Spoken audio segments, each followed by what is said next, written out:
आपका जो H2O है, कैसे H2O जो है उसमें रेशियो बेटा कैसे निकालते हैं, यहाँ तक बता दिए थे ना।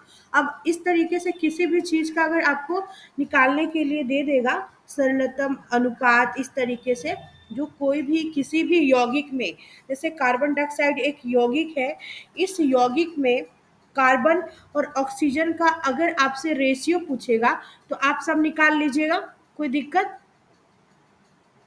No ma'am.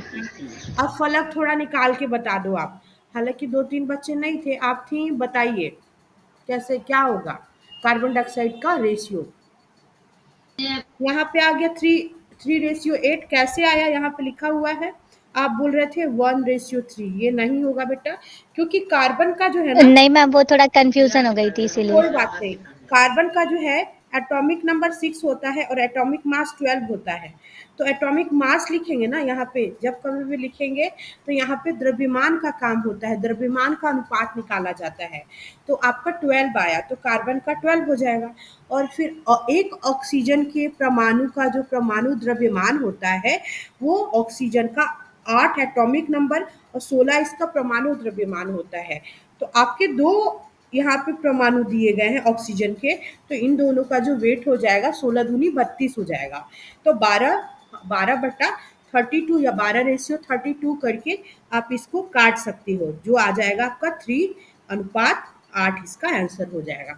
इसी तरीके से बहुत सारे यौगिक का, बहुत सारे तत्व के जो परमाणु हैं उनका, जैसे N2 का भी पूछ सकता है, नाइट्रोजन का, O2 का कितना होगा, तो ये थोड़ा इजी है, निकाल लीजिएगा। हाइड्रोजन का कितना होगा, C2 का कितना होगा, तो आप इतना कर लीजिएगा। लेकिन यौगिक का थोड़ा निकालने में, अगर आपसे ग्लूकोज का पूछ ले, C6H12O6, इसका कितना होगा, आप सब एक बार कैलकुलेट कीजिए। तो C6H12O6 का कितना होगा, हरी अप, लास्ट सबको कैलकुलेट कीजिए, 2 मिनट दे रहे हैं।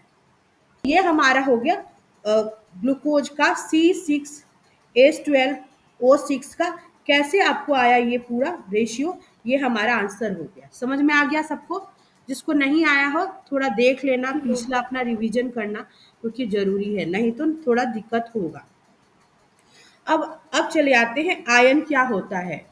आयन क्या होता है यहाँ से पढ़ाना था। धातु एवं अधातु, बहुत सारे आपके तत्व में अधातु भी हैं धातु भी हैं, वो एक साथ जुड़ के यौगिक बनाते हैं, ठीक है।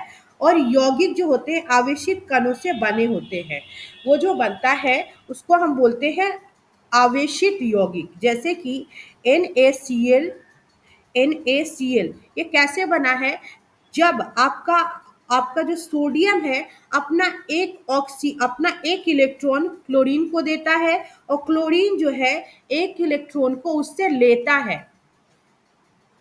है। तो जो देता है उसके ऊपर हमेशा पॉजिटिव चार्ज, और जो लेता है उसके ऊपर हमेशा निगेटिव चार्ज।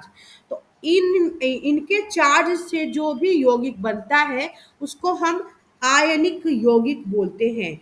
यानी जो भी आयन बनते हैं, आयन के द्वारा, आयन जब किसी चीज में पार्टिसिपेट करता है यौगिक बनने में, तो उसको हम आयनिक यौगिक बोलते हैं, इतना याद रखिएगा।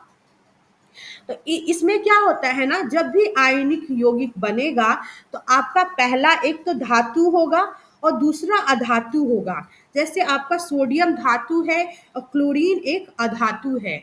तो जब भी धातु अधातु के साथ सहयोग करता है तो आयनिक यौगिक बनाता है, क्योंकि धातु के ऊपर हमेशा पॉजिटिव चार्ज होता है, धातु के ऊपर हमेशा पॉजिटिव चार्ज, अधातु के ऊपर आपको हमेशा निगेटिव चार्ज मिलेगा।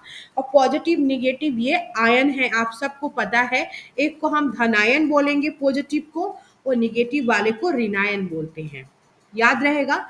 और इन आवेशित कणों को हम आयन बोलते हैं। ये जो आवेशित हमारे कण है इनको हम आयन बोलते हैं।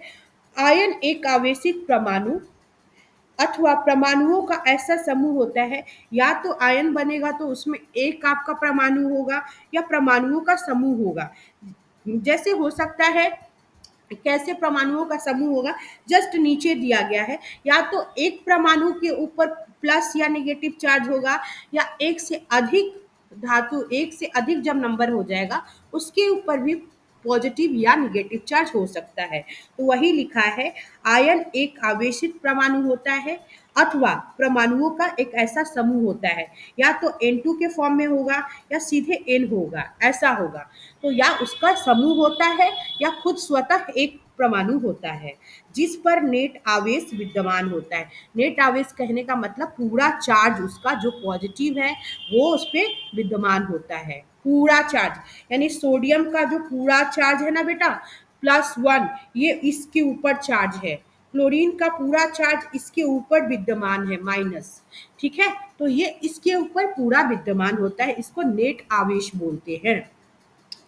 यह ऋण आवेश अथवा धन आवेश होता है, जैसा कि अभी अभी मैंने बताया। ऋण आवेशित आयन को ऋणायन या एनायन बोलते हैं यहाँ पे इंग्लिश में, और धन आवेशित को धनायन या कैटायन कहा जाता है। उदाहरण के लिए सोडियम क्लोराइड को ही लिया गया है। इसमें धनायन होता है सोडियम, बिकॉज ये एक अपना इलेक्ट्रॉन त्यागता है, जो देने वाला होता है उसके ऊपर हमेशा पॉजिटिव चार्ज होता है। और ऋणायन क्या होता है, क्लोराइड का आयन होता है, इसके ऊपर माइनस चार्ज लगा रहता है। परमाणुओं के समूह जिन पर नेट आवेश विद्यमान हो उसे बहुपरमाणु कहते हैं। जैसे बहुत सारा होता है, नीचे में अभी लिखा गया है, बहुपरमाणु होता है जिसके ऊपर पूरा आवेश विद्यमान होता है, और ऐसे को बहुपरमाणुक आयन बोलते हैं। जैसे नीचे दिखाई देते हैं, बाद में क्या दिखाएंगे। ये बहुप्रमाणुक आयन है, जैसे अमोनियम। अमोनियम के ऊपर अमोनियम लिखा है, उसके ऊपर प्लस चार्ज है, क्योंकि एक से ज्यादा यहाँ पे, ये तो सिंगल एक हमारा धातु है, सिंगल धातु है। यहाँ पे आपका सिंगल अधातु है, सिंगल अधातु, सिंगल अधातु। लेकिन जब एक से ज्यादा, एक या एक से अधिक तत्व या धातु भी बोल दो, दूसरे धातुओं के साथ या दूसरे तत्वों के साथ सहयोग करके एक स्पेसिफिक यौगिक बनाते हैं। ये सब क्या है, हाइड्रोक्साइड यौगिक है, नाइट्रेट यौगिक है, अमोनियम ये क्या है, यौगिक है, क्योंकि अमोनियम में नाइट्रोजन प्लस हाइड्रोजन मिला होता है, नाइट्रेट में नाइट्रोजन प्लस ऑक्सीजन मिला रहता है, हाइड्रोजन कार्बोनेट में हाइड्रोजन के अलावा कार्बोनेट भी होता है। इसलिए इसको बहुपरमाणु कहा गया है, बिकॉज इसमें एक से अधिक तत्वों का संयोजन मिलेगा आपको। ठीक है, ये सब हाइड्रोजन नाइट्रोजन ये सब तो तत्व हैं, और इनके ऊपर जो चार्ज होता है उसी को हम बहुपरमाणुक आयन कहते हैं। यहाँ तक किसी को डाउट है? No ma'am. नहीं मैम। नहीं होना भी नहीं चाहिए, क्योंकि ये सिंगल धातु था, इनके ऊपर जो चार्ज था, इसलिए हम इनको डायरेक्ट आप आयन बोल सकते हो, लेकिन यहाँ पे मल्टी है, ज्यादा है, इसलिए हम इनको बहुपरमाणु कहते हैं। हम आयनों के बारे में और जानकारी प्राप्त करेंगे, और जैसे जैसे बड़े क्लास में जाएंगे, 10th के बाद 11 12 में, उसमें और डिटेल से इनके बारे में पढ़ाया गया है, लेकिन उतना जानना जरूरी नहीं है अभी हमारे लिए। कुछ आयनिक यौगिक, मैंने बोला जब धातु अधातु के साथ सहयोग करके उनके ऊपर एक बॉन्ड बन जाता है, जिसको आयनिक बॉन्ड बोलते हैं, बहुत बच्चों को पता होगा। और आयन के द्वारा, वैसे आयन के क्रिएशन से जिस पे आयन बनता है, वैसे जो यौगिक बनते हैं उनको हम आयनिक यौगिक कहते हैं। यानी जिस भी यौगिक में आयन का निर्माण होता है उसको हम आयनिक यौगिक कहते हैं। जैसे कुछ आयनिक यौगिक हैं आपके, कैल्शियम ऑक्साइड ये पहला है, मैग्नीशियम सल्फाइड जिस दूसरा है, आपका सोडियम क्लोराइड ये तीसरा है। अब ये आयनिक यौगिक है, तो इसमें देखो आयनिक यौगिक में कैल्शियम ऑक्साइड में कैल्शियम होगा और ऑक्सीजन का आपको परमाणु देखने को मिलेगा। मैग्नीशियम सल्फाइड में मैग्नीशियम के साथ साथ सल्फर आपको मिलेगा। अगर मैं बोलती कैल्शियम ऑक्साइड तो कैल्शियम के साथ ऑक्सीजन मिलता। मैंने बोला कार्बन डाइऑक्साइड तो कार्बन के साथ कार्बन ऑक्साइड, अगर ऐसा कुछ लिख दिया, या हाइड्रोक्साइड जैसे लिखा OH, तो OH तो छोड़ दो, ये नहीं बनेगा, OH नहीं बनेगा, OH नहीं बनेगा। कुछ और बताते हैं। कैल्शियम ऑक्साइड बोला, वो सही बोला, कैल्शियम ऑक्साइड लिखा भी है, कैल्शियम और ऑक्सीजन। मैग्नीशियम ऑक्साइड तो मैग्नीशियम के साथ साथ आपको मिलता ऑक्सीजन भी आपको मिल जाता है, मैग्नीशियम ऑक्साइड अगर मैं बोलती तो कहने का मतलब यहाँ पे जो पहला तत्व है धातु है, दूसरा आपको अधातु है। अधातु कहने का मतलब या तो वो मतलब आपका एयर होगा, कहने का मतलब हवा होगा, हवा होगा, और जैसे कि हाइड्रोजन, नाइट्रोजन, क्लोरीन, सॉरी हवा इन द सेंस की गैसेज, मेरे मुंह से गलती से निकल गया, उधर थोड़ा ध्यान था। हवा आप लोग समझ ही रहे हो, हवा का वो मिश्रण ही है। जैसे क्या हो गया, सॉरी, नाइट्रोजन, नाइट्रोजन के अलावा ऑक्सीजन, ऑक्सीजन के अलावा हाइड्रोजन और क्लोरीन, गैसेज, जितने भी गैसेज है ना वो अधातु में ही आता है। जितना भी गैस है वो अधातु में आता है, इतना याद रखिएगा। ये सब अधातु है, क्लोरीन ये सब अधातु है। तो यहाँ पे आपको पता चल गया होगा इनका कितना अनुपात है, ये आपको निकालना सीखना पड़ेगा। जैसे मैंने बताया कि कैसे कैल्शियम ऑक्साइड में कितना होगा, तो कैल्शियम ऑक्साइड में बेटा कैसे निकालेंगे, अगर कैल्शियम का किसी को एटॉमिक नंबर याद है तो आपको पता चल जाएगा। कैल्शियम ऑक्साइड, ये लिखा मैंने कैल्शियम ऑक्साइड, अगर आपको पता है कैल्शियम का कितना होगा तो ये 40 हो जाएगा। ऑक्सीजन का कितना होगा, 16 हो जाएगा, क्योंकि यहाँ पे एक एक मॉलिक्यूल है, इसका एक एक अणु दिया गया है।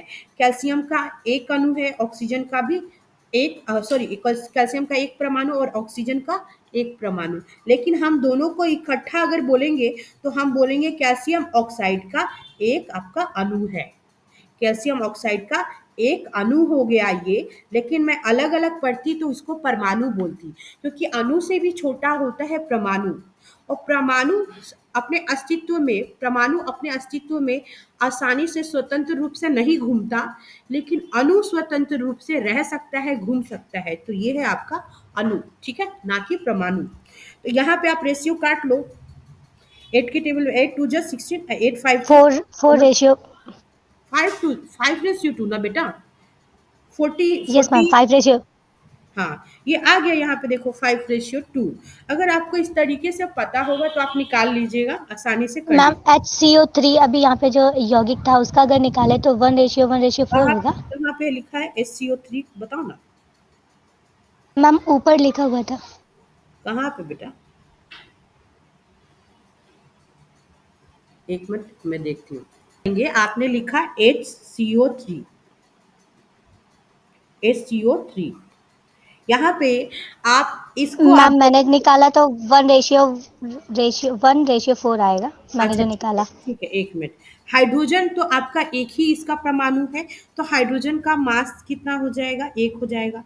लेकिन यहाँ पे ये क्या है, कार्बन, तो कार्बन का कितना, अब अगर आप इसको कार्बन अलग बोलो तो अलग हो जाएगा, अगर ऑक्सीजन बोलो तो अलग हो जाएगा। लेकिन अगर चूंकि चूंकि अगर ये यौगिक है तो हमको इस ढंग से निकालना पड़ जाएगा, हाइड्रोजन कार्बोनेट की जैसा, यहाँ पे जो ये लिखा है ना हाइड्रोजन कार्बोनेट, इसके जैसा निकालना पड़ जाएगा।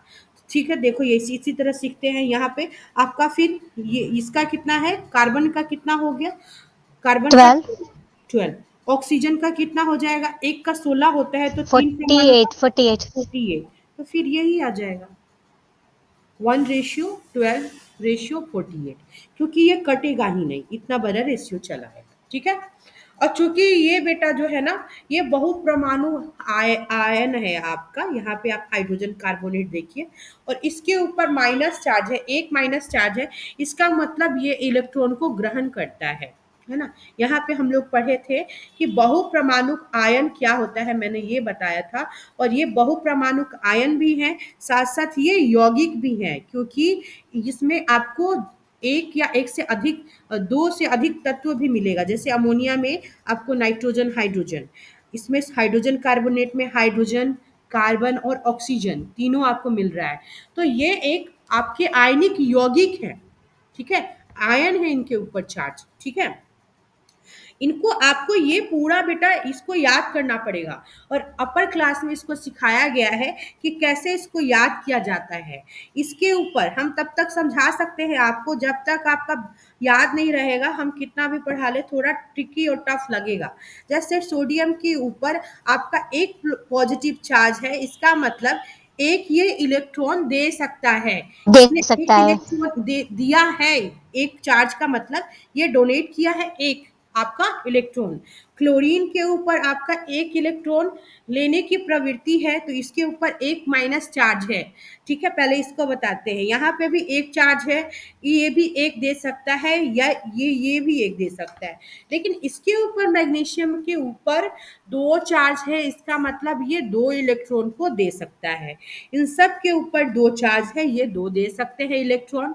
और जिसकी भी किसी भी कंपाउंड का निर्माण होगा, यौगिक का निर्माण होगा, उस टाइप के रिएक्शन में ये जो है बेचारे मैग्नीशियम, कैल्शियम और जिंक, आयरन, ये दो दे सकते हैं अपना इलेक्ट्रॉन। ठीक है, उसके अलावा एल्युमिनियम और आयरन, यहाँ पे आयरन में ये भी कैपेसिटी होती है, तीन भी दे सकता है। कैसे, वो आगे समझिएगा। तो ये तीन भी दे सकता है। अदरवाइज यहाँ पे देखो सबके ऊपर -1, मतलब माइनस चार्ज है, इसका मतलब अदरवाइज कोई नंबरिंग नहीं है इसकी। इसका मतलब है, एक मिनट इसको छोड़ दो, ये तो कहोगे ये गलती से टिक हुआ। आपका हाइड्रोजन के ऊपर एक प्लस है, यहाँ पे चार्ज है। यहाँ पे देखो हाइड्राइड के ऊपर -1 है, इसका मतलब ये एक इलेक्ट्रॉन ले सकेगा। क्लोरीन भी ले सकेगा एक, ब्रोमीन भी, आयोडीन भी एक एक ले सकेगा। फिर आपका ऑक्साइड के ऊपर दो माइनस चार्ज है, मतलब दो इलेक्ट्रॉन को ये क्या करता है, लेता है। फिर सल्फाइड के ऊपर भी देखिए इसी तरीके से। अब इसमें देख लो, यहाँ पे अमोनियम के पास कैपेसिटी है कि वो 4 इलेक्ट्रॉन को दे सकता है। हाइड्रोक्साइड के ऊपर एक है, यानी एक ले सकता है। नाइट्रेट के ऊपर देखिए 3 है, इसका मतलब ये 3 ले सकता है। फिर यहाँ पे देखो सल्फेट के ऊपर 2 चार्ज है, इसका मतलब ये क्या करेगा, सॉरी कुछ उल्टा तो नहीं बोले, एक मिनट रुको। ऊपर कहने का मतलब यहाँ पे एक ही चार्ज है ऊपर में ना, ऊपर में अगर लिखा होता NH4 2+, तो इसका मतलब हो जाता कि ये दो इलेक्ट्रॉन जो है आपका, ये दो इलेक्ट्रॉन दे सकता है। लेकिन ऐसा कुछ नहीं है, ऐसा यहाँ पे लिखा है सिर्फ एक। NH4 पे आपको अमोनिया के ऊपर एक प्लस चार्ज है, यानी एक इलेक्ट्रॉन ले सकता है। यहाँ पे समझा ही देते हैं। नोट 3 के ऊपर माइनस माइनस है, यानी उसके ऊपर कोई नंबरिंग नहीं एक है, इलेक्ट्रॉन देगा। एक ले सकता है। फिर यहाँ पे देखो PO4, थोड़ा ध्यान रखिएगा, PO4 के ऊपर 3 माइनस है, यानी कि 3 इलेक्ट्रॉन ले तीन सकता ले ले सकता है। सकता हाँ। यहाँ सल्फेट के ऊपर देखो SO4 के ऊपर 2 माइनस है, यानी कि 2 इलेक्ट्रॉन ले सकता है। लेगा। ये चीज थोड़ा सा याद रखिएगा, इसमें थोड़ा कंफ्यूज मत होना, हम भी हो जाते, लेकिन ठीक है, कोई दिक्कत यहाँ तक। ये सब चीजें ना नो सबको मैम। याद रखना पड़ेगा, अब बिना याद किए हुए अगर आपको इससे क्या है ना, कैल्शियम नाइट्रोजन सल्फेट बनाना है, नाइट्रोजन है ना, सॉरी सोडियम मेरे को बोलना चाहिए था, सोडियम सल्फेट, सोडियम और सल्फेट अगर आपको बनाना है, तो इसको आगे लिखने के लिए सिखाया गया है सोडियम सल्फेट। सोडियम का कितना होता है, यहाँ देखो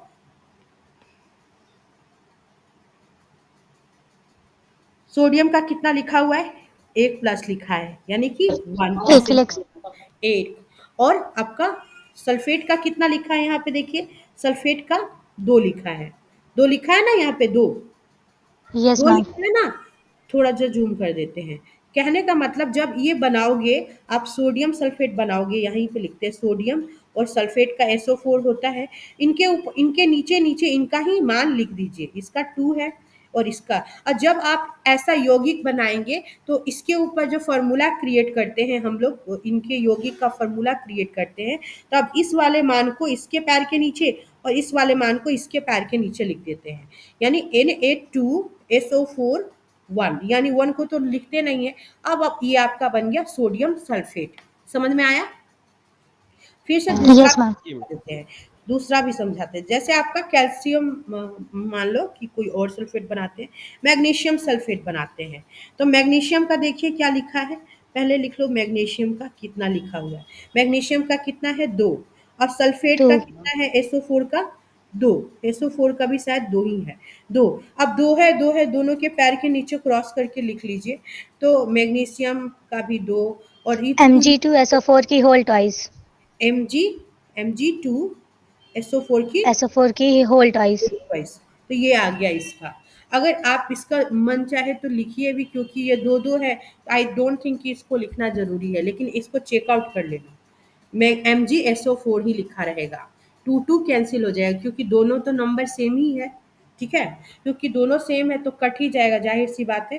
कोई और देख लो, आयरन सल्फेट देख लो या पोटेशियम सल्फेट। पोटेशियम का कितना है, 1 है, और सल्फेट का कितना है, 2 है, SO4 का।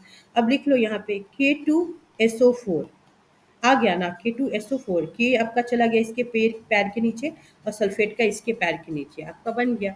बट ये आपको थोड़ा सा दिमाग लगाना पड़ेगा, ऐसे नहीं बनेगा। जब तक थोड़ा मेहनत करना पड़ेगा, इसको देखना पड़ेगा। यहाँ पे सिखाया गया, जल्दी से पढ़ लेते हैं। रासायनिक सूत्र को लिखना, यही हम अभी समझा रहे थे आपको, रासायनिक सूत्र हम कैसे बनाएंगे या लिखेंगे। किसी किसी यौगिक का रासायनिक सूत्र उसके संगठक, संगठक का मतलब होता है उसको बनाने में जो भी आपका यौगिक, जो भी आपका तत्व यूज हुआ है, उसका सिंबल आपको निरूपित करना है। पहले तो सिंबल, जैसे सोडियम क्लोराइड का सोडियम, और क्लोराइड का आपने इधर लिख लिया क्लोरीन का। भिन्न भिन्न यौगिकों के रासायनिक सूत्र सरलता पूर्वक लिखे जा सकते हैं, ताकि उसको मतलब आसानी से लिखा जा सके। इसको शॉर्ट फॉर्म पता होना चाहिए। इस इस अभ्यास के लिए हमें तत्वों के प्रतीक पता होने चाहिए, उनकी संयोजन क्षमताएं ज्ञात होनी चाहिए कि वो कितना इलेक्ट्रॉन देख सकता है, कितना ले सकता है। किसी तत्व की संयोजन शक्ति अथवा क्षमता वो क्षमता होती है उस तत्व की संयोजकता कहलाती है।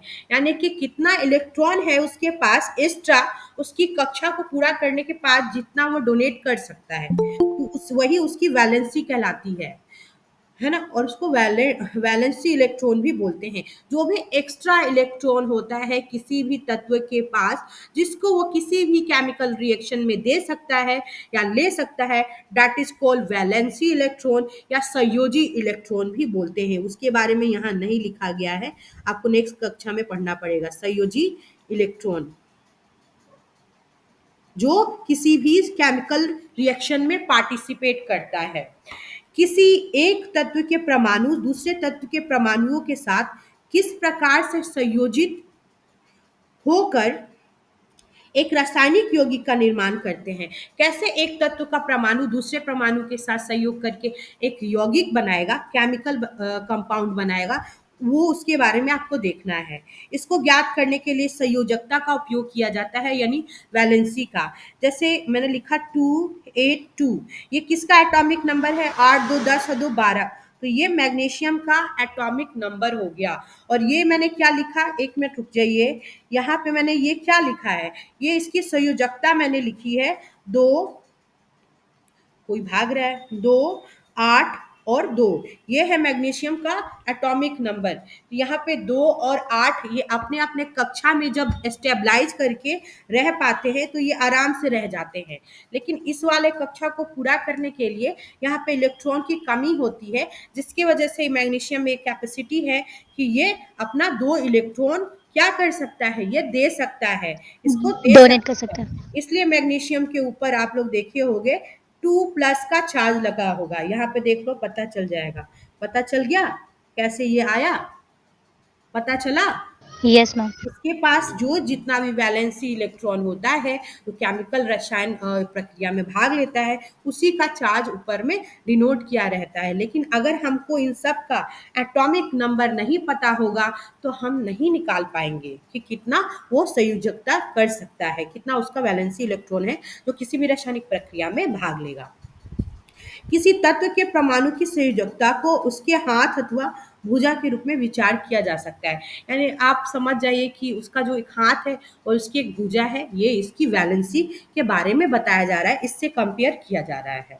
यहाँ पे पूरा लिख दिया गया है, इन सब का पूरा लिखा गया है, ये बताया गया है। अब इसमें ऐसा समझिएगा मत कि आपका अमोनियम में, क्योंकि नाइट्रोजन और हाइड्रोजन मिल के आपका अमोनियम बनाया है, तो अब आपके मन में सवाल उठेगा कि क्या हाइड्रोजन के पास जो प्लस है, तो मैम क्या सिर्फ हाइड्रोजन ये इलेक्ट्रॉन को मतलब ये डिनोट करेगा, तो नहीं, यहाँ नाइट्रोजन और ऑक्सीजन दोनों मिलके एक इलेक्ट्रॉन को क्या करेंगे, देंगे दोनों, बिकॉज ये यौगिक है। ठीक है। फिर आपका नाइट्रेट के साथ भी बेटा सेम है, दोनों मिलके नाइट्रोजन और ऑक्सीजन दोनों मिलके एक इलेक्ट्रॉन को क्या कर पाएगा, ले पाएगा, बिकॉज इसके ऊपर माइनस चार्ज है तो ये ले पाएंगे। समझ में आया। अब ये मत सोच लेना कि बाद में ऑक्सीजन है तो ये देगा या लेगा, नहीं, ये तीनों मिलके क्या करेंगे, एक इलेक्ट्रॉन को ग्रहण करेंगे। समझ में आ रहा है, सबको समझ में आ यस रहा मैम। है, आयशा, रोशन, किसी को कुछ कंफ्यूजन। समझ में आया यहाँ नहीं तक? अब बोल भी दो भाई। हाँ, यहाँ पे देखो, फिर आपका सल्फेट है, तो सल्फर और ऑक्सीजन दोनों मिलके दो इलेक्ट्रॉन को ले पाते हैं, अकेले ऑक्सीजन नहीं ले रहा है, ठीक है। बिकॉज जब साथ जब मिल गए हो तो दोनों को जिम्मेवारियां निभानी है। जब ऐसे बोला जाता है, जब दो लोग साथ है तो जाहिर सी बात है कि दोनों की रिस्पॉन्सिबिलिटी है, तो दोनों मिलके ये काम करेंगे ना, दोनों पार्टिसिपेट करेंगे, चाहे अच्छा काम हो या बुरा, तो दोनों इसमें पार्टिसिपेट करेंगे। ऐसे याद करने के लिए थोड़ा ध्यान रखिएगा, ठीक है। और ये वैलेंसी इलेक्ट्रॉन अगर आपको याद है तो आप आसानी से फाइंड आउट कर लेंगे कि किसके ऊपर कितना प्लस चार्ज रहेगा, किसके ऊपर कितना माइनस चार्ज रहेगा। यहाँ कुछ तत्व एक से अधिक संयोजकता को दिखाते हैं। एक से अधिक संयोजकता का मतलब यहाँ पे एल्युमिनियम दिखा रहा है 3, क्योंकि आउटर मोस्ट ऑर्बिट में जो 3 इलेक्ट्रॉन होंगे, जो बेकारा मतलब नल्ला सा फिर रहा होगा, मतलब वो कुछ नहीं कर सकता, आसानी से बैठ भी नहीं सकता, उसको चाहिए पूरा उसका घर भरा रहे। अगर उसका घर भरा रहेगा तो वो घर में रहेगा, और घर खाली रहेगा तो घूमता रहेगा, लफा लफा टाइप से ऐसे बोल सकते हो। तो उस 3 इलेक्ट्रॉन को इधर उधर घूमने से अच्छा है जा बेटा तुम कहीं काम कर लो। तो ये इसलिए दिखाया गया कि ये 3 पार्टिसिपेट कर सकते हैं किसी केमिकल रिएक्शन में और दूसरे के साथ जुड़ सकते हैं। संयोजकता को कोष्ठकों में रोमन संख्यांक के द्वारा प्रदर्शित करते हैं, ठीक है। रोमन नंबर समझ ही जाओ। मानव की 2 भुजाएं तथा ऑक्टोपस की 8 भुजाएं होती हैं। हम सबको पता है हमारी 2 बाहें होती हैं, ऑक्टोपस की 8 भुजाएं होती हैं। चलो एक क्वेश्चन आया मेरे पास, ऑक्टोपस का ब्लड कैसा होता है? ऑक्टोपस का ब्लड कैसा होता है? कलर कैसा होता है ब्लड का कलर? सफेद हरा सफेद होता है रंग। मैम। हाँ, किसने बोला हरा होता है? चलो लास्ट में बताएंगे, कोई बात नहीं। तब तक तुम लोग चीटिंग उटिंग करने की कोशिश करो। ऑक्टोपस की एक भुजा मानव की केवल एक भुजा पकड़ सकती है। जाहिर सी बात है कि हमारा 2 भुजा है और ऑक्टोपस का 8 है, तो एक भुजा जो है ऑक्टोपस की हमारी, एक मिनट, ऑक्टोपस का जो एक बाह है वो हमारा एक भुजा पकड़ सकता है, जाहिर सी बात है। यदि एक ऑक्टोपस को कुछ मानवों को इस प्रकार से पकड़ना है कि उसकी 8 भुजाएं मानवों की दोनों भुजाओं के साथ प्रयुक्त हो जाए, तो आपके विचार में ऑक्टोपस कुल कितने मानवों को पकड़ सकता है? आपको ऐसे अरेंज करना है कि ऑक्टोपस जो है वो पूरा अपना भुजा का यूज कर पाए, जितनी भी उसकी 8 भुजाएं हैं, तो कितने मानव को पकड़ पाएगा? थोड़ा कैलकुलेशन कीजिए। अब ऑक्टोपस को ओ हमने डिनोट किया और मानव को एस से निरूपित किया गया है। क्या आप इस संयोजन के लिए सूत्र लिख सकते हैं? कहने का मतलब जैसे मैंने अभी लेख पे समझाया था, सोडियम का आपने लिखा 1, क्लोरीन का आपने लिखा 1, तो आप लेख के पास ले जाएंगे ना, कितना भुजा पकड़ पाएंगे। तो यहाँ पे आपने क्या कर लिया, आराम से लिख दिए, बिकॉज यहाँ पे आराम से एक एक वैलेंसी इलेक्ट्रॉन था दोनों के पास, तो इसको लिखने में दिक्कत नहीं हुई। फिर हमने बनाया मैग्नीशियम का कितना होता है, फिर लिख लीजिए मैग्नीशियम का कितना होता है, 2 होता है। सल्फेट का कितना होता है भाई? सल्फेट का 2 होता है। सल्फेट का, 2। सल्फेट का भी 2 होता है। सल्फेट का भी आप लिख लो, सल्फेट का कितना होता है? सल्फेट का भी 2 होता है। अब दोनों के पैर के पास ही हमें रखना है, तो MgSO4 लिख लो। ये हो गया मैग्नीशियम। कैल्शियम सल्फेट भी बना सकते हैं। कैल्शियम का कितना होता है? और सल्फेट का हमें पता है, सल्फेट का 2 होता है। कैल्शियम का कितना होता है? कैल्शियम का आई थिंक 1 होता होगा। कैल्शियम का कहाँ है? कैल्शियम कैल्शियम कैल्शियम का भी 2 है। 2 पॉजिटिव था। तो हाँ, इसका भी 2 है। तो इसके लेख के नीचे आपको लिखना है, तो कैल्शियम का लिख दो, कैल्शियम SO4। अगर इसके पास चाहो तो आप लिख सकते हैं। ऐसे 2-2 को लिखने की ज़रूरत नहीं है, क्योंकि ये कट जाएगा। उसके अलावा कुछ और बनाना है तो बना लीजिए। जैसे यहाँ पे देखिए, कॉपर सल्फेट बनाइए। कॉपर का कितना होता है और सल्फेट का कितना होता है? सल्फेट का आपको पता है 2, कॉपर का कितना है बेटा? कॉपर का देखो तो, 2 कॉपर का होगा। होगा, कॉपर का 2। यहाँ पे 2 वाले से दिखाया गया है।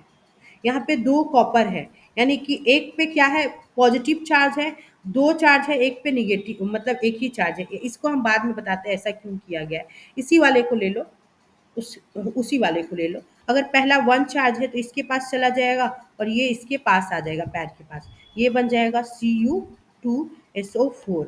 और कॉपर सल्फेट का ऐसे भी लिखते हैं, कॉपर सल्फेट का। वो अलग अलग कंडीशन है क्यों ऐसा होता है, कॉपर सल्फेट का ऐसे भी बनेगा, लेकिन इसके हिसाब से ये बनेगा, और दो वाला जो फार्मूला लिखेंगे उसके हिसाब से दो अलग अलग बन जाएगा।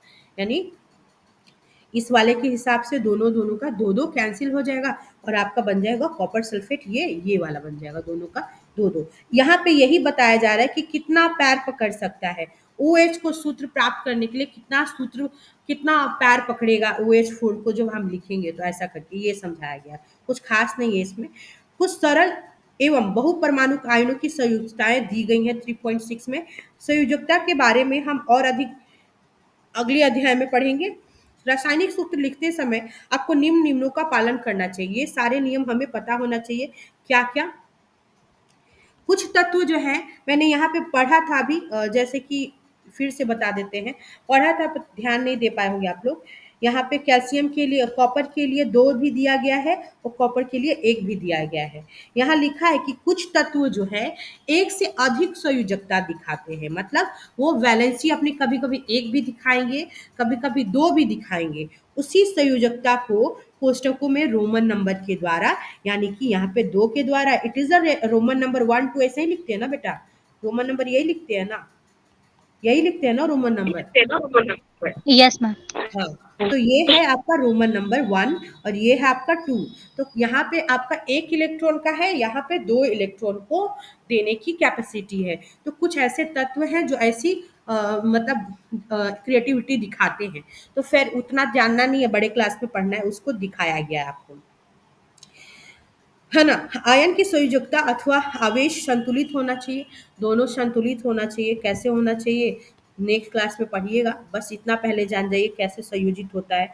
जब एक यौगिक किसी धातु अथवा अधातु से निर्मित होता है, कोई भी यौगिक बनेगा तो आपको पता है, या तो तत्व तत्व आपका धातु जो होगा धातु से सहयोग करेगा तभी बनेगा, या दो से अधिक तत्वों के सहयोग से निश्चित अनुपात में जब दोनों मिलते हैं तो यौगिक का निर्माण होता है। जैसे H2O, कार्बन डाइऑक्साइड, है ना, बहुत सारा हो गया, NaCl, है ना। तो ये हो गया आपका यौगिक। जब एक धातु अधातु के साथ सहयोग करता है तो आपका यौगिक बनता है। तो धातु के नाम अथवा उसके प्रतीकों को रासायनिक सूत्र में पहले लिखते हैं।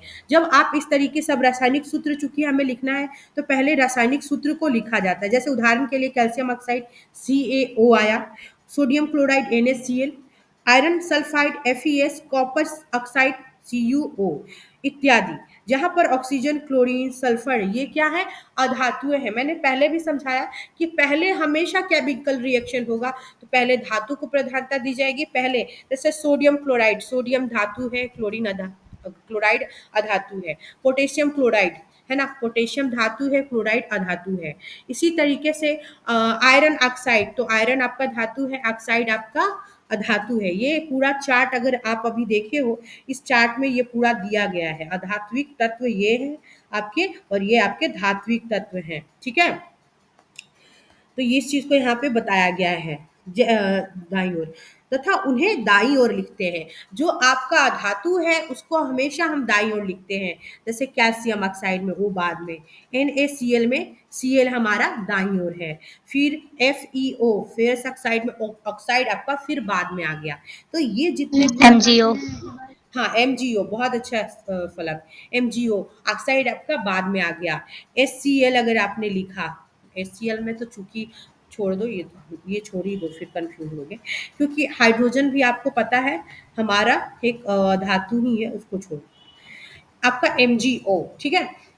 जितना भी अगर यौगिक बन रहा है तो यौगिक में दाई और प्रधानता, एल्यूमिनियम ऑक्साइड भी मैम। एल्यूमिनियम, हाँ एल्युमिनियम ऑक्साइड भी Al2O3 ये आपका बन जाएगा। जबकि कैल्शियम, सोडियम, आयरन, कॉपर ये सभी धातुएं हैं और उन्हें हम बाईं ओर लिखते हैं। ये जितने भी थे ना, आयरन, कैल्शियम, सोडियम, एल्युमिनियम, ये सभी धातु हैं और इनको हम बाईं ओर लिखते हैं। बहुप्रमाणुक आयनों द्वारा निर्मित यौगिकों में आयनों की संख्या दर्शाने के लिए आयन को कोष्ठक में लिखकर आयनों की संख्या कोष्ठक के बाहर लिखते हैं। जैसे कि मैग्नीशियम हाइड्रोक्साइड, चूंकि हम लोगों ने नहीं बनाया, आप थोड़ा सा मैग्नीशियम हाइड्रोक्साइड एक बार हम लोग बना के देखते हैं। आपका मैग्नीशियम का कितना होता है, ऊपर दिया है। टू। हाइड्रोक्साइड का कितना होता है, मैग्नीशियम का 2 है, मैग्नीशियम का 2 है, 2 है। Yes hydroxide ma'am. का कितना है? -1 मतलब 1 है। हाँ, माइन एक ही है। तो जब हम इसको लिखेंगे बेटा, तो इसके पैर के नीचे ये और इसके पैर के नीचे ये चला जाएगा। तो जब इसको लिखेंगे तो क्या बन जाएगा? MgOH का OH की whole whole twice. Twice, whole twice. क्योंकि आपका ये पूरा एक यौगिक था, इसलिए हम इसको कोष्ठक में घेर देते हैं और इसकी संख्या को इसके कोष्ठक के बाहर लिखते हैं। समझ में आया? वही यहाँ पे समझा रहा है कि आयनों की संख्या, कोष्ठक के जितने भी आयन थे उसकी संख्या को हमने इसके बाहर लिख दिया, कोष्ठक के बाहर। ये समझ में आया क्यों हुआ ऐसे? Yes ma'am. ठीक है। एक ही दो को समझ में आता है क्या, और किसी को नहीं समझ में आता है?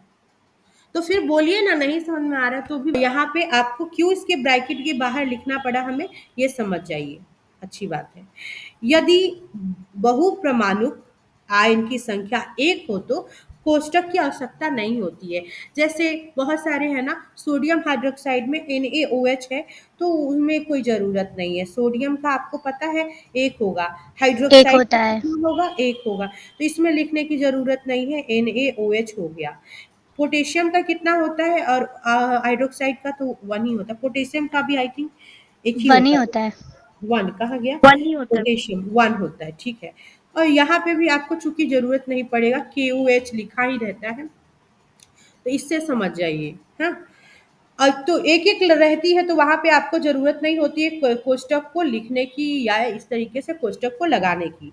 जैसे कि NaOH के सेंस में, KOH के कंडीशन में आ जाएगा।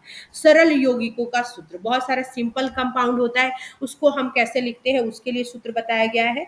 दो भिन्न भिन्न तत्वों दो भिन्न भिन्न तत्वों से निर्मित, समझाने की कोशिश करते हैं। सरल यौगिक के सूत्र, जैसे कि दो भिन्न तत्वों से जो भी निर्मित आपका यौगिक होता है, दो अलग अलग तत्वों से जो बना हुआ निर्मित यौगिक होता है, जैसे H2O, HCl, दो अलग अलग तत्वों से, है ना। क्लोरीन और हाइड्रोजन दोनों तत्व हैं, हाइड्रोजन ऑक्सीजन दोनों तत्व हैं। तो दो अलग अलग तत्व से जो मतलब मिल करके जो यौगिक बनता है, उसको हम सरल यौगिक एक तरह से बोल सकते हो, या द्विअंगिक यौगिक कहते हैं। दो अंग वाले यौगिक, ऐसे यौगिकों का दो अंग होता है, मतलब एक एक अंग ये हो गया, एक ही हो गया, मतलब दो आपके एक तरीके से दो तत्व हैं। इसमें हम लोगों ने पढ़ लिया। आप इनका उपयोग करके यौगिकों के सूत्र लिख सकते हैं, ऊपर में जो 3.6 में दिया गया था। आणविक यौगिकों के रासायनिक सूत्र लिखते समय हम पहले संघटक तत्वों का प्रतीक लिखते हैं। जब कभी भी आपको लिखना पड़े इन यौगिकों का सूत्र, उससे पहले आपको सिंबल लिखना आना चाहिए, प्रतीक पता होना चाहिए। उनकी संयोजकता लिखते हैं, फिर उसकी वैलेंसी लिखते हैं, जो अभी सारा 3.6 में दिया हुआ था। और इस उदाहरण से आप, और उसके बाद क्रॉस ओवर करते हैं, जो मैंने पैर को लेग आउट किया था नीचे क्रॉस करके। जैसे हाइड्रोजन क्लोराइड का सूत्र लिखना है आपको। हाइड्रोजन आपका HCl, मैंने अभी तुरंत बताया था ना, HCl, हाइड्रोजन और क्लोराइड दोनों का वन वन होता है, इसलिए क्रॉस करके इनके पैर के नीचे लिखेंगे, इनके पैर के नीचे। वन वन लिखिए या नहीं लिखिए कोई ज़रूरत नहीं है। दो दो रहेगा सेम, लिखिए नहीं लिखिए, क्योंकि बच्चा वो तो क्रॉस आउट हो जाएगा, दोनों कट ही जाएगा। तो लिखिए नहीं लिखिए कोई फ़र्क नहीं पड़ता, ठीक है। जनरली इग्नोर किया जाता है अगर सेम हो तो। ये हो गया। फिर हाइड्रोजन सल्फाइड कैसे बना? तो हाइड्रोजन का एक, सल्फाइड का दो, तो ए इसके नीचे चला जाता है, हाइड्रोजन के नीचे 2, और सल्फाइड बेचारा अकेले रह जाता है क्योंकि क्रॉस आउट होता है।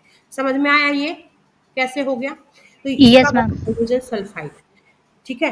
कार्बन टेट्राक्लोराइड, कार्बन का पता है आपको 4 होता है और क्लोरीन का 1 होता है, इसलिए यहाँ पे क्रॉस आउट हो करके यहाँ पे क्लोरीन के पास 4 चला जाता है, इसलिए बोलते हैं CCl4। टेट्राक्लोराइड।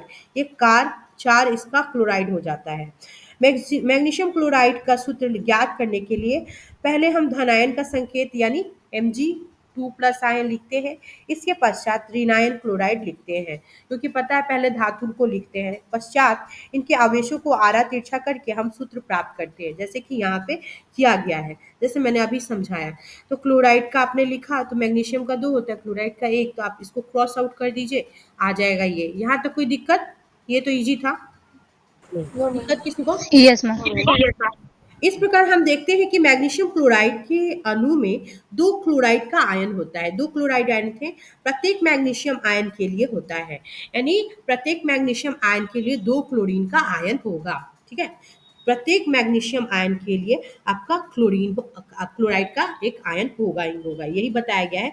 इस प्रकार हम देखते हैं, फिर से बता देते हैं, इस प्रकार हम देखते हैं कि मैग्नीशियम क्लोराइड के अणु में दो क्लोराइड आयन प्रत्येक मैग्नीशियम आयन के लिए होता है। एक मैग्नीशियम आयन के लिए दो क्लोराइड का आयन होगा, इसलिए यहाँ पे दो यहाँ पे आके जुड़ जाता है। ठीक है। इस प्रकार के आयनिक यौगिकों में धनात्मक तथा ऋणात्मक आवेशों का संतुलन होना चाहिए तथा संपूर्ण संरचना उदासीन होनी चाहिए। कहने का मतलब, उदासीन होने का मतलब क्या होता है?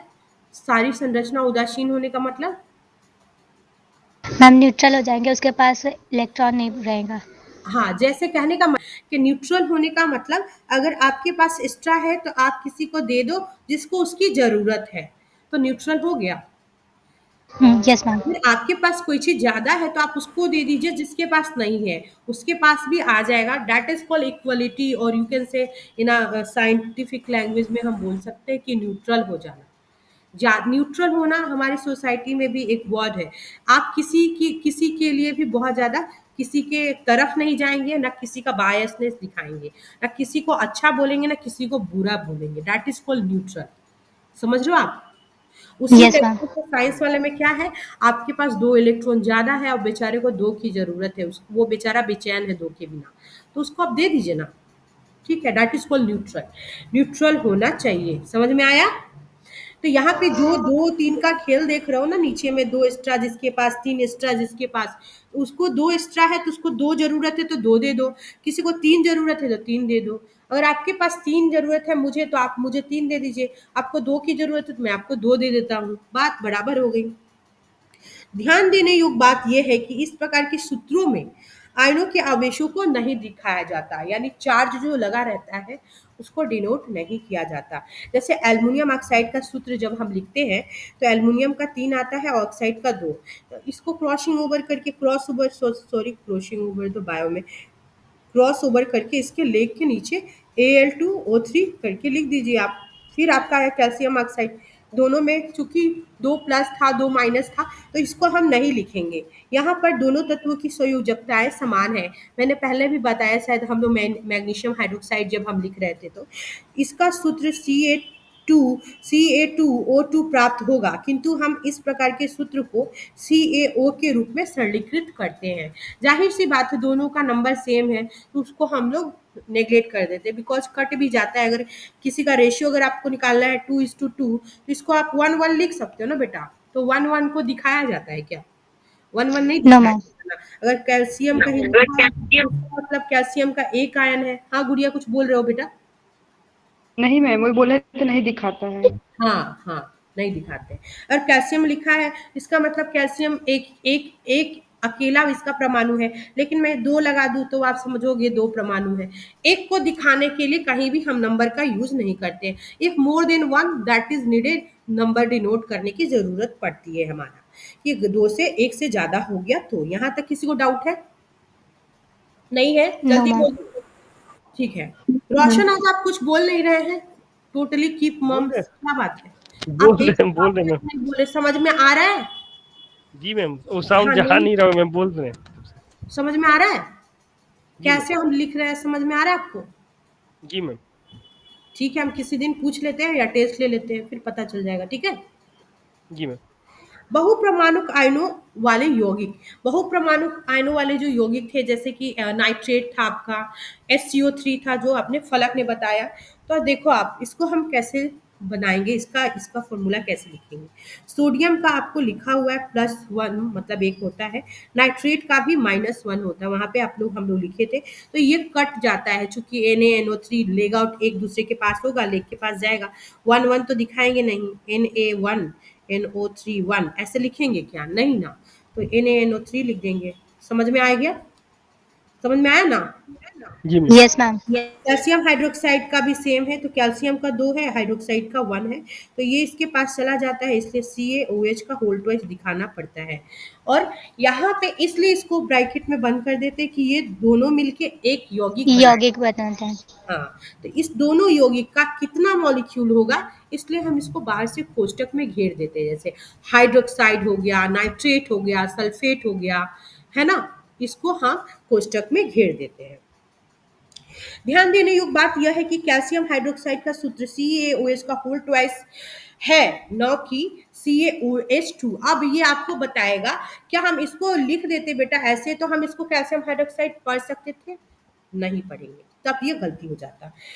ठीक है, जब सूत्र में एक ही आयन के दो या दो से अधिक आयन होते हैं तो हम उनके लिए कोष्टकों का उपयोग करते हैं। जैसे इस तरीके का जब दिया गया रहे हाइड्रोक्साइड का, तो उसके लिए हम कोष्टक का यूज करते हैं। यहाँ पर OH को कोष्टक में रखकर उसका जो पदांक है 2 लगाते हैं, पद के नीचे, उसके पैर के नीचे 2 लगाते हैं, जो यह बताता है कि कैल्शियम परमाणु, कैल्शियम का जो आपका परमाणु है, CaOH का होल ट्वाइस लिख लो पहले, कैल्शियम का जो परमाणु है के साथ 2 हाइड्रोक्सिल समूह जुड़े हुए हैं।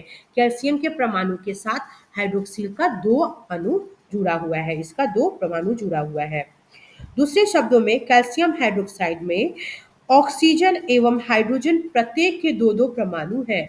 इसका मतलब हो गया, इसका इसी कहने का मतलब इसी को फिर से दिखाया गया। दूसरे शब्दों में बोले तो कैल्शियम हाइड्रोक्साइड में ऑक्सीजन तथा हाइड्रोजन प्रत्येक के 2-2 परमाणु हैं। इसको OH को अंडरलाइन करने का मतलब है ऑक्सीजन का भी 2 परमाणु है और हाइड्रोजन का भी 2 परमाणु है, लेकिन हम इसको इस तरीके से लिखेंगे ये गलत हो जाएगा, इसलिए इसको इस तरीके से लिखा जाता है। ऑक्सीजन का भी 2 मॉलिक्यूल, तभी तो ब्रैकेट में घेरा हुआ है ना। अगर मैंने लिख दिया सपोजेट सल्फेट, सल्फेट के नीचे 2 लिख दिया, तो किसका क्या मतलब हुआ? सल्फर का भी 2 परमाणु, ऑक्सीजन का भी 2 परमाणु, SO4 लिखा था क्या?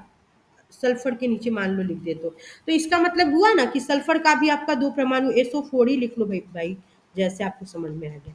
सल्फर का 2 परमाणु और ऑक्सीजन का फिर कितना हो जाएगा? तो फिर ऑक्सीजन के नीचे चूंकि 4 लगा है तो हम 4 2 जा 8 परमाणु इसको बोलेंगे। लेकिन अगर वही यहाँ पे जैसे नहीं लिखा हुआ था OH के पास और घेर दिया गया था, तो हम प्रत्येक के लिए 2-2 परमाणु बोलेंगे। समझ में आया? Yes ma'am. हाँ, अगर वहीं पे यहाँ पे मान लो कुछ ऐसा लिखा रहता NaNO3 O3, तब अगर इस तरीके से आएगा, तब हम अगर यहाँ पे पूरे को 2 कर दे तो सोडियम का 2 मॉलिक्यूल, नाइट्रोजन का 2 मॉलिक्यूल और ऑक्सीजन का फिर कितना आ जाएगा? 6 हो जाएगा। 6 आ जाएगा। ठीक है, परमाणु, परमाणु इसको परमाणु बोलेंगे। और ये पूरा एक अणु बना।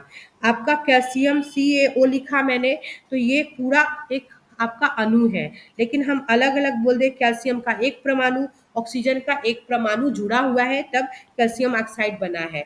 और कैल्शियम ऑक्साइड पूरा पूरा क्या है? एक अणु है। ठीक है, एक अणु, परमाणु मत बोलना, एक अणु है, क्योंकि परमाणु से बड़ा होता है अणु। यहाँ पे इस तरीके से आपको समझा दिया गया है, 2-2 परमाणु जुड़े हुए हैं। कैसे लिखा गया है सोडियम कार्बोनेट को थोड़ा देख लो। फिर से लिखा गया है 2 और यहाँ पे 1 होगा, क्रॉस आउट कर देंगे 2 और यहाँ पे 3 लिखा ही हुआ है, या इसके नीचे 1 चला जाएगा तो कोई फर्क नहीं पड़ता। Na2CO3। उपरोक्त उदाहरण में कोष्टक के उपयोग की आवश्यकता नहीं है। यहाँ पे उपयोग की आवश्यकता क्यों नहीं है थोड़ा पढ़ लो, क्योंकि बहुपरमाणु आयन कार्बोनेट का एक ही आयन विद्यमान है। चूंकि इसका एक ही आयन यहाँ पे विद्यमान है, इसका एक ही आयन यहाँ विद्यमान है, इसके एक ही आयन यहाँ विद्यमान है, तो हमको घेरने की जरूरत नहीं है। अगर एक से ज्यादा हो जाता कार्बोनेट का, तब हम घेरते कि नहीं घेरते? बोल दो। अगर यहाँ पे 2 यस या मैम, तब ज्यादा लगा होते, देते। तब हमको घेर के यहाँ 2 लिखना पड़ता। अगर 2 से ज्यादा होता तो फिर हमको NaCO3 को घेर के, मान लो 4 है तो घेर के 4 लिखना पड़ता। चूंकि एक था इसलिए हमने नहीं घेरा। समझ में आया? जी मैम। Yes ma'am. हाँ, ऐसा क्यों हुआ याद रखिएगा। अगर 2 है, 1 से ज्यादा हुआ तो गिनना पड़ेगा। जैसे यहाँ पे देख लो, यहाँ पे 4 था तो इस पूरे को, पहले वाले को देखो यहाँ पे घेर दिया गया है। यहाँ पे देखिए पहले वाले को घेर दिया गया, थोड़ा ध्यान से, कि अमोनियम का आपके पास 2 आयन यहाँ पे जा रहा है, इसलिए पूरे अमोनियम को घेर के वहां 2 लिखा गया है। चूंकि इसका एक ही आयन जाएगा, इसको हम लोगों ने छोड़ दिया है। समझ में आया यहाँ तक? Yes ma'am. जी मैम।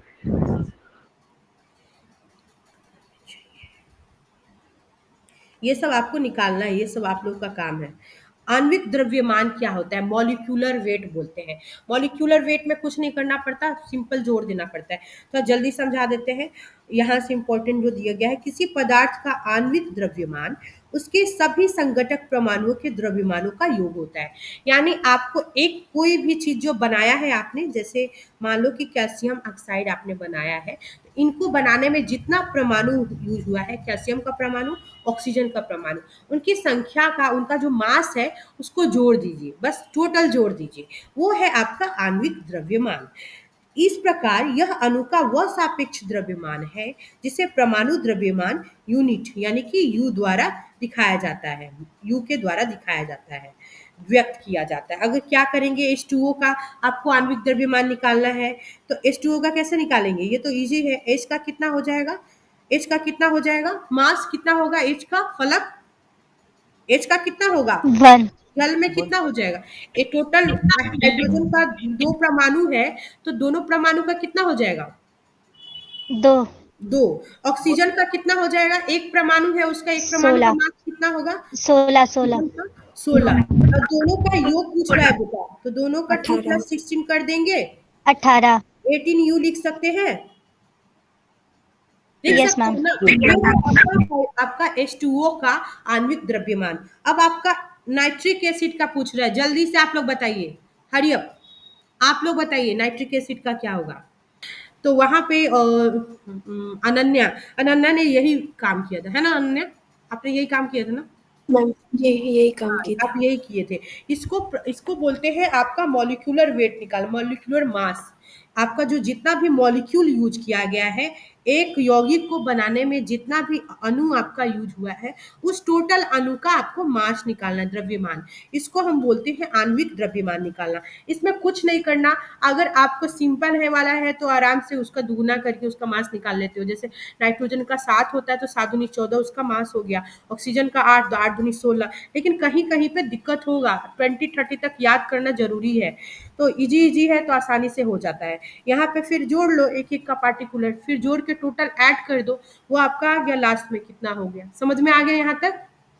कोई दिक्कत जी किसी मैम। को इस नो चैप्टर में, मैम। कुछ भी परेशानी? नहीं। रोशन आपको समझ में आया? गुड़िया, जी मैम। आयशा, ठीक है, अच्छी बात है। तो एक काम करेंगे ना, इससे संबंधित कोई रख देंगे, किसी दिन संडे को रख देते हैं टेस्ट, और सारा इसी न्यूमेरिकल से रख देते हैं, है ना?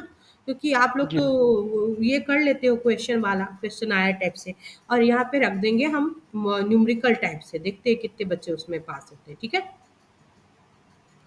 Yes ma'am. हाँ ये सही रहेगा। ठीक है,